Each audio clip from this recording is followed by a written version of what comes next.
ဒီဗီဒီယိုလေးကိုကြည့်နေတဲ့ဆိုရင်ကျေးဇူးပြုပြီးမကြော်တော့ပါနဲ့ဦးဒါကတော့အိမ်နောက်ဖဲမှာပြုလုပ်တဲ့ပြီးခဲ့တဲ့နှစ်ရဲ့အမိုက်တွေကိုရှင်းလင်းပြီးနှစ်သိက်ကအတွက်လမ်းဖွင့်ပေးတဲ့မန်ဒန်နဲ့ပူဇော်ပါတမှုတစ်ခုပါဒီအခမ်းအနားကအရန်ယူရှင်ပါတယ်ပတ်စံမကုန်ပါဘူးအိမ်တိုင်းမှာလုပ်လို့ရပါတယ်မစခင်မှာဖြစ်စည်းအနှဲငယ်ပဲပြင်ဆင်ထားပါအမွေးတိုင်လေးတိုင်းငှက်ပြောသီးစွတ်အစိမ့်ဖြစ်မြက်ဖြစ်ရပါတယ်အုံးဒီတလုံးအုံးနုမထစ်လည်းရပါတယ်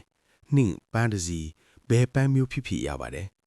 ဒါတွေကိုအင်းရှိမှရှိတဲ့ခုံအသီးလေးတစ်လုံးပေါ်မှာထားပါမနဲ့ခင်းသို့မဟုတ်ညနေခင်းမှာလှုပ်ဆောင်နိုင်ပါတယ်စိတ်အနှောက်အယှက်အ ਨੇ ဆုံးအချိန်ကိုရွေးချယ်ပါမန်တန်ရွတ်ဆိုခြင်းမဖြူခင်ကိုယ့်ရဲ့အမိအပြည့်အစုံနဲ့မွေးတက္ကရိတ်ကိုတိတ်တိတ်စိတ်ပြောပြပါဒါမှမန်တန်ရက်ဆွမ်းအားကကျွန်တော်တို့နဲ့တိုက်ရိုက်တက်ရောက်မှာပါအောက်ပါအတိုင်းလိုက်ပြောနိုင်ပါတယ်ကျွန်တော်ကျမရဲ့အမိကအမျိုးအမိမွေးနေ့ကမွေးလခရစ်နင်ကောင်းမှုတကိုးတွေကိုဖိတ်ခေါ်ပြီးနှစ်တစ်အတွက်လမ်းကြောင်းတစ်ဖွင့်ဖို့ဆန္ဒပြုပါတယ်ဒီနောက်မှာအမွေးတိုင်လေးတိုင်ကိုထုံးညီပြီးပါဠိမန်တန်ကိုဖြည်းဖြည်းချင်းရှင်းရှင်းလင်းလင်းစိတ်ထဲကနေရွတ်ဆိုပါပါဠိမန်တန်စပကရှေဟီဝိနတန်တုစပတောဝိနတန်တုဇောကလာဘဘဝန္တုမေ